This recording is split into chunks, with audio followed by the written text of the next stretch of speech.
सर्वे भवन्तु सुखिनः सर्वे सन्तु निरामयाः सर्वे भद्राणि पश्यन्तु मां कदाचित् दुःखभाग् भवेत्।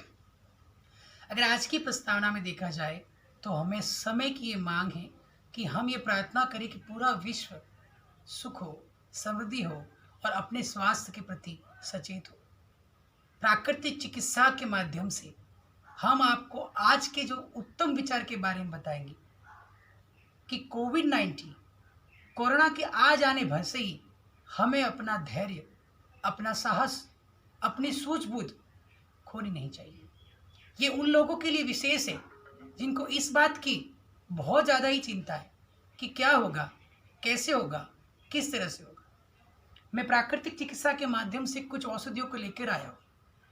ये तो दावा नहीं करती कि ये क्या ठीक कर सकती क्या नहीं, पर या इतना ज़रूर है कि ये आपकी रोग प्रतिरोधक क्षमता को भी बढ़ाएगी और आपको इस जिस प्रकार की परिस्थिति हुई है उससे जो मानसिक संताप से आप गुजर रहे हो उसको निदान करें। आपने हमेशा ये जाना है और आप ये समझ भी रहे हो कि ऐसा क्या है कि कोरोना इन्फेक्शन होने के बावजूद भी लोग ठीक हो रहे एक तरफ, लेकिन कहा जा रहा है कि दवा तो कोई नहीं है।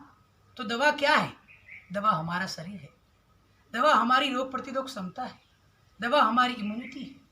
दवा वो है जो हम अपने अंदर डेवलप कर सकते हैं, उसे बना सकते हैं और उसको बनाने के लिए जो एसेंशियल चीज़ों की ज़रूरत होती है, जो आवश्यक वस्तुओं की ज़रूरत होती है, जो आवश्यक न्यूट्रिशन की ज़रूरत होती है, जो आवश्यक क्रियाकलापों की ज़रूरत होती है, उसका करना अति आवश्यक है। मैं जो सबसे पहले लेकर आया हूँ वो है जल। जैसे आपको पता है कि जल ही जीवन है। अगर आपकी बॉडी बहुत हाइड्रेट रहती है तो ये बहुत सारे विषाणुओं को और टॉक्सिसिटी को बाहर निकालती है। तो हमें इस बात का बिल्कुल पता होना चाहिए कि जैसे ग्रीष्म ऋतु का आगमन हो चुका है और तापमान में बढ़ोतरी हो रही है, तो हमारी शरीर का इस जल के माध्यम से परिपूर्ण रहना चाहिए।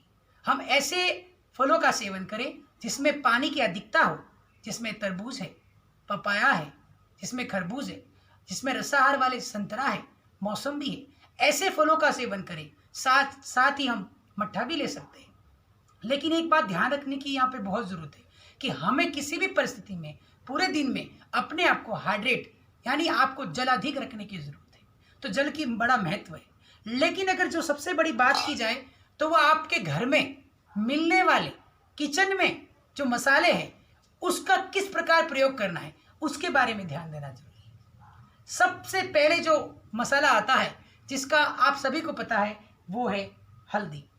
अगर आप इसे युगों युगों से जानते हो तो ये दूध में मिलाकर दी जाती थी हड्डियों के लिए, ये पानी में मिलाकर दी जाती थी शरीर के इन्फेक्शन को दूर करने के लिए, ये आपको अपने खाने में मिलाकर दी जाती थी ताकि आपको कफ कोल्ड की समस्या नहीं। हल्दी सबसे उत्तम एंटीबैक्टीरियल मानी गई है। अगर आप हल्दी का सेवन नियमित रूप से करते हो, चाहे वो दूध में करो, चाहे वो पानी में करो या उसको भोजन में करो, तो ये आपके रोग प्रतिरोधक क्षमता को बढ़ाने में बहुत सहायक है। हल्दी का अपना गुण है, ये ग्रीष्म में मानी गई है। इसीलिए आपने देखा होगा कि शादी ब्याह के शुभ मंगल के अवसर पर हल्दी का लेपन किया जाता था ताकि जिनकी शादी होने वाली है और जहाँ गैदरिंग होने वाली है वो सभी स्वस्थ रहे। तो आप हल्दी को रोटी में डालकर, आप हल्दी को सब्जी में डालकर, आप हल्दी को दूध में डालकर इसका सेवन कीजिए। एक और उत्तम औषधि है हींग। लेकिन जैसे आप सबको विदित है कि हींग तो हम जब चौका लगाते हैं तो चौका लगाने के समय में डाल देते हैं, जिससे हींग के गुण धर्म नष्ट हो जाते हैं। हमें सबसे उत्तम ये करना है कि आप हींग को एक कटोरी में घोल लीजिए, उसका रस बना लीजिए। जब एक बार आपकी सब्जी या दाल या अगर आटा गूंदा जाता है तो उस रस को उसमें मिक्स कर दीजिए। ये सबसे उत्तम तरीका है हींग के सभी औषधि गुणों को प्राप्त करने का, हींग की सभी मेडिसिन प्रॉपर्टीज को प्राप्त करने का। अगर आपको मैं बताऊं तो हींग के सेवन करने से गैस्ट्रिक एसिडिटी जैसी समस्याओं का निदान हो सकता है। अगर मैं आपको बताऊं तो ये सबसे बेस्ट एंटासिड है। अगर आपका भोजन सही तरह से पाचित होता है तो आपकी इम्यूनिटी बढ़ती है, आपकी इम्यूनिटी एनहेंस होती है। तीन चीज़ का हमेशा इसमें ध्यान रखना चाहिए कि हमारा पेट साफ होना चाहिए, हमारी पाचन शक्ति अच्छी होनी चाहिए और हमारी न्यूट्रिशन एब्जॉर्प्शन की कैपेसिटी बढ़ी हुई होनी चाहिए। तभी हमारे शरीर को इन सब अवयवों का लाभ मिलेगा। दूसरी औषधि है आपके घर में मिलता है सबको, ये है शहद। शहद को कहा गया है ये अमृत है, ये देव अमृत है। इसका सबसे बड़ा कारण है कि इसमें होने वाले हाई एंटीऑक्सीडेंट। जब हाई एंटीऑक्सीडेंट्स आपके साथ आपके शरीर में काम करेंगे तो वो आपके बनने वाले फ्री रेडिकल्स और टॉक्सिसिटी को बाहर करेंगे। शहद का बहुत प्रकार से उपयोग किया जा सकता है। शहद को फलों के साथ लिया जा सकता है, शहद को पानी के साथ लिया जा सकता है, शहद को दूध के साथ लिया जा सकता है और शहद को ऐसे भी लिया जा सकता है। इस परिस्थिति में, इस वर्तमान स्थिति में मैं आपसे ये प्रार्थना करूंगा कि आप कम से कम 1 चम्मच शहद अगर हो सके तो अपनी दिनचर्या में इसको उपयोग कीजिए।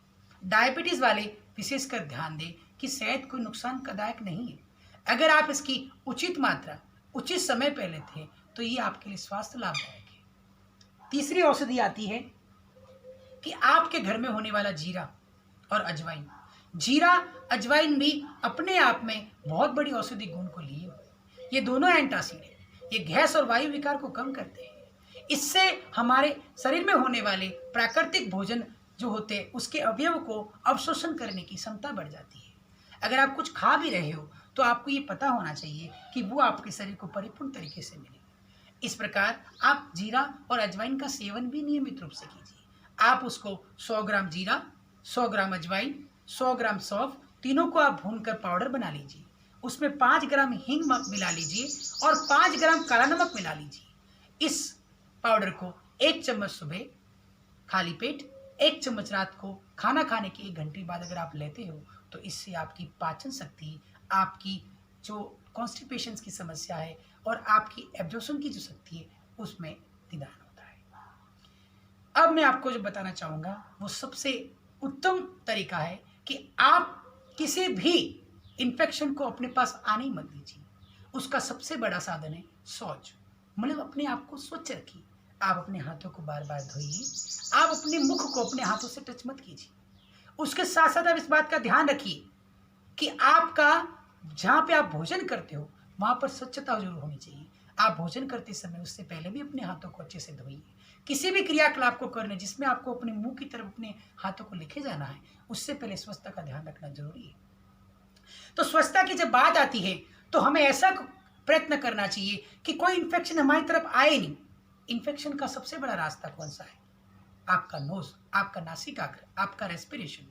तो याद रखिए कि उत्तम से अति उत्तम है कि आप अपने नाक में 2 तेल की बूंदे डालें, चाहे वो नारियल तेल भी हो सकता है, और अति उत्तम है अगर आप वो नीलगिरी का तेल डालते हो तो नीम की पत्तियां डाल के पानी में आप उसको स्टीम इनहेलेशन कर सकते हो। नीलगिरी का 3 ड्रॉप तेल आप डाल दीजिए और उसका स्टीम इनहेलेशन लीजिए। उससे आपके नासिकाग्र में होने वाली बहुत सारी व्याधियां दूर हो जाएगी। अगर आप अपने नाक में तेल का उपयोग करते हो तो ये आपके इन्फेक्शन होने के चांसेस को बहुत हद तक कम करता है। दूसरी बात आई कि आपके अपर रेस्पिरेटरी ट्रैक्ट जो ऊपर वाला एरिया है उसकी सफाई होनी चाहिए। उसके लिए क्या करें? उसके लिए उत्तम है कि आप अमरूद के पत्ते चाहे सूखे हो या हरे हो उनको तोड़कर ऐसी तरह से आप पानी में डाल दीजिए और उसको उबाल लीजिए।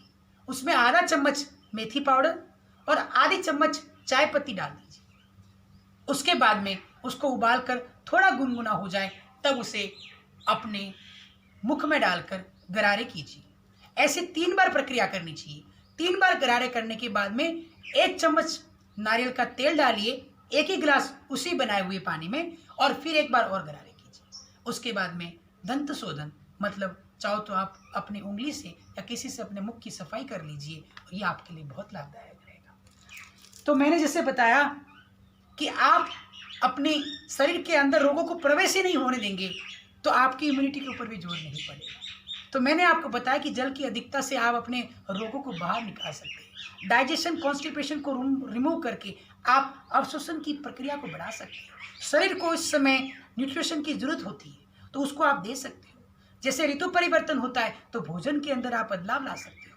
मैंने आपको हल्दी, जीरा, शहद, अजवाइन, हींग, काला नमक और अमरूद के पत्ते के बारे में बताया। लेकिन आज के लॉकडाउन के पीरियड में जो सबसे बड़ी समस्या आ रही है वो समस्या है मानसिक संताप की। लोग बाहर न जा पा रहे, उसकी वजह से थोड़े डिप्रेशन के, एंजाइटी के, नींद नहीं आने की समस्याएं निरंतर आ रही हैं। ऐसी समस्याओं का निदान करने के लिए सबसे उत्तम है कि आप प्राणायाम कीजिए।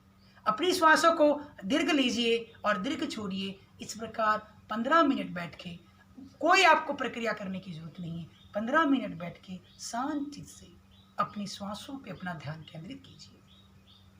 इस प्रकार करने से हमारे जो स्ट्रेस हार्मोन्स है, उसके अगेंस्ट में जो हार्मोन्स है जो स्ट्रेस को दूर करते हैं, उनका उत्थान होता है, उनकी वृद्धि होती है। जो नेचुरल हार्मोन्स है जिससे हमें निंद्रा आती है, उनका भी उत्थान होता है।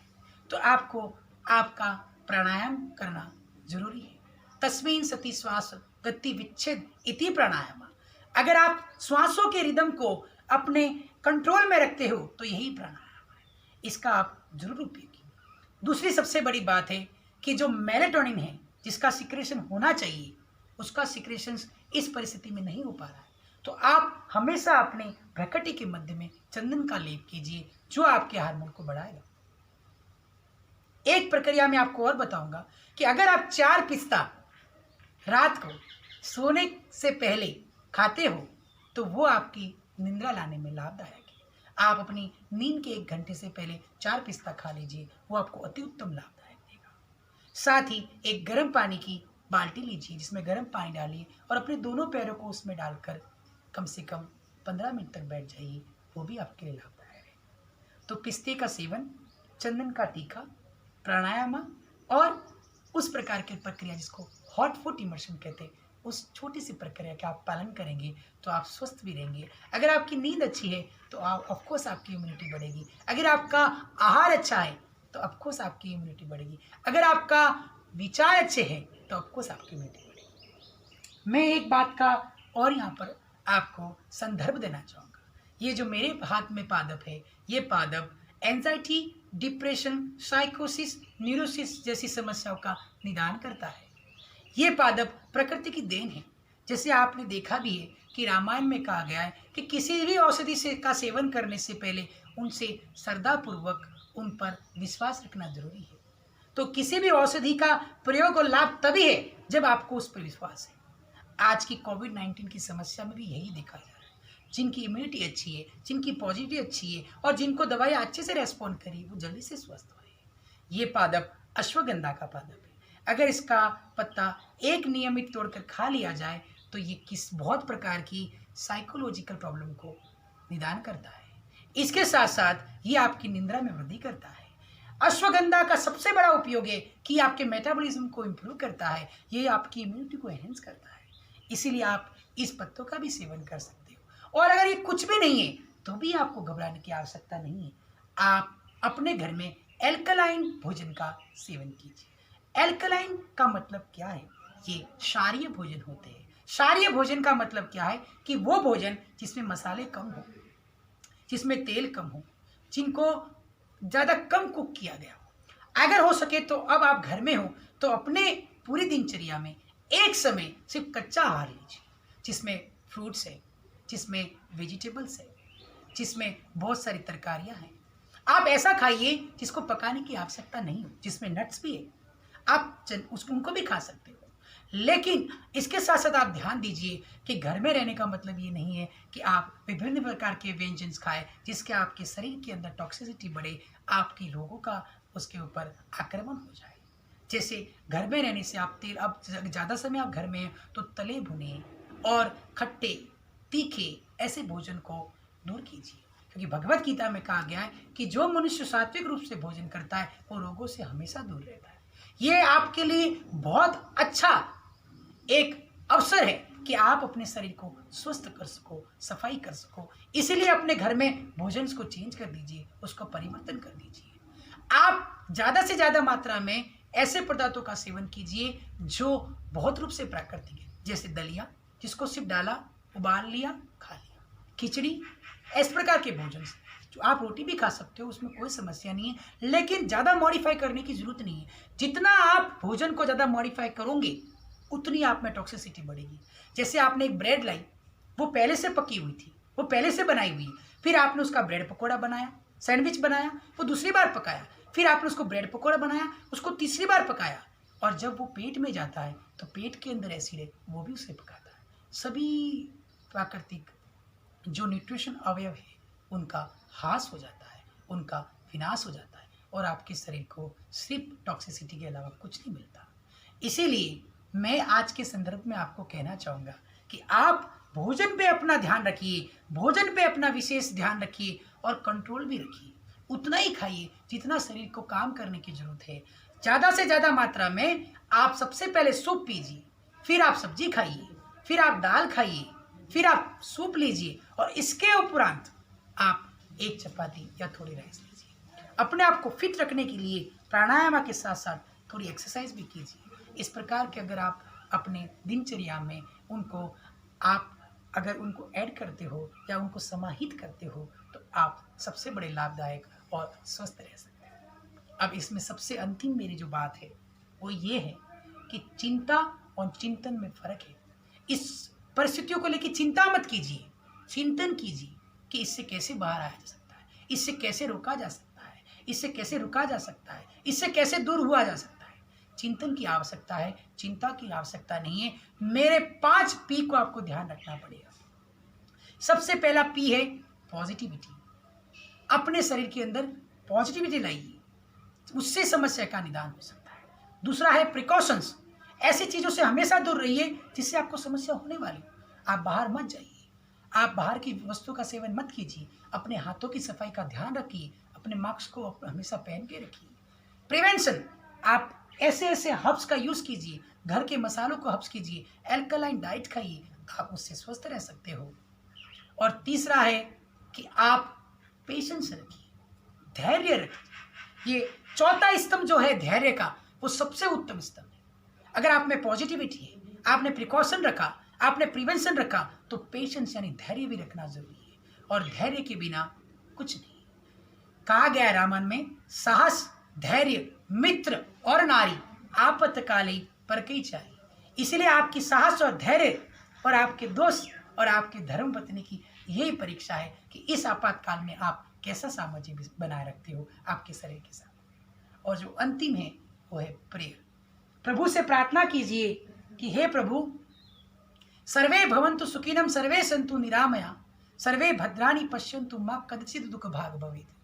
अपना पेट तभी भरिएगा जब आपके पास वाले का पेट भर चुका हो। इसीलिए प्रभु से इस बारे में प्रार्थना कीजिए। Prayer is the food of mind और वो आपको स्ट्रांग बनाए रखेगा। एक बार अर्जुन ने कृष्ण से पूछा था कि हे गिरधर, हे केशव, हे माधव, हे मुरलीधर, हे जनार्दन, हे विष्णु, हे नारायण, ये किस बात का समाधान मुझे प्राप्त होगा जब ऐसे कोलाहल और ऐसी परिस्थिति में अपने आप को मैं परफेक्ट रख पाऊँ, मैं आपको संतुलित रख पाऊँ, ऐसा मैं क्या करूँ? तब श्री कृष्ण ने कहा, योगस्य कर्माणि संगम त्यक्त्वा धनंजयो सिद्धो सिद्धो समभूत्वा समत्वम योग उच्यते। इसका मतलब है कुछ नहीं करना है।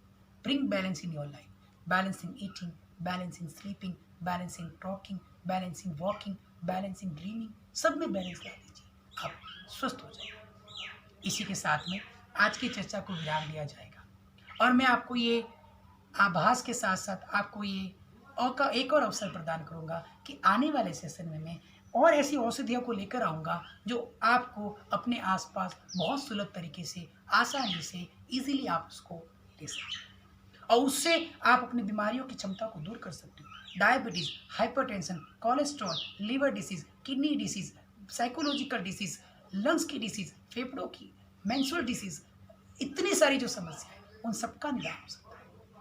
दवाइयों को लेकर आऊँगा जो हड्डियों को मजबूत करती है, जो पेन किलर है, जो कैल्शियम ज़्यादा देती है, उसके बारे में हम अगली चर्चा में इसके बारे में हम चर्चा करेंगे। मैं आशा करता हूँ कि मेरे द्वारा कहे हुए एक तुच्छ शब्दों को आप पॉजिटिव में लेकर उनका पालन करेंगे। भूल चूक होती रहती है और मैं इसके लिए क्षमा प्रार्थी हूँ। हम भगवान से प्रार्थना करेंगे और हम आपसे विदा लेंगे। ओम नमः शिवाय।